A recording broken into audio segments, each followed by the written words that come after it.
अस्सलाम वालेकुम फ्रेंड्स, आज की इस वीडियो के अंदर मैं आपको बताऊंगा कि आप नेटफ्लिक्स की लैंग्वेज कैसे चेंज कर सकते हैं। बहुत ही सिंपल मेथड है, मैं आपको इसमें बता देता हूँ। आपने सबसे पहले नेटफ्लिक्स अपना ओपन कर लेना है। नेटफ्लिक्स के अंदर आपने जाके ऊपर प्रोफाइल में चले जाना है। यहाँ प्रोफाइल में जाने के बाद जिस प्रोफाइल की आप लैंग्वेज चेंज करना चाहते हैं उसके साथ यहाँ पे एडिट बटन के ऊपर आपने क्लिक कर देना है। ये एडिट पे आप जाएंगे, यहाँ पे देखें आपको ये तीसरे नंबर के ऊपर ये नज़र आ रहा है लैंग्वेज का ऑप्शन, इसको आपने क्लिक कर देना है। यहाँ से आप अपनी मर्ज़ी की जो लैंग्वेज आप सेट करना चाहते हैं वो आप यहाँ से सेट कर सकते हैं। मैं यहाँ से इंग्लिश कर देता हूँ।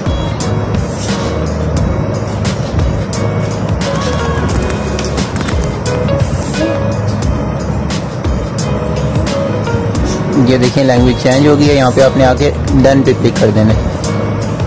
डन पे क्लिक करने के बाद आप जाके चेक करें, ये देखिए आपकी लैंग्वेज चेंज हो चुकी है। उम्मीद है फ्रेंड्स आपको मेरी ये वीडियो पसंद आई होगी। अगर आपको ये वीडियो पसंद आई है तो वीडियो को लाइक कीजिएगा, शेयर कीजिएगा और मेरे चैनल को सब्सक्राइब करना हरगिज़ ना भूलिएगा। अल्लाह हाफिज़।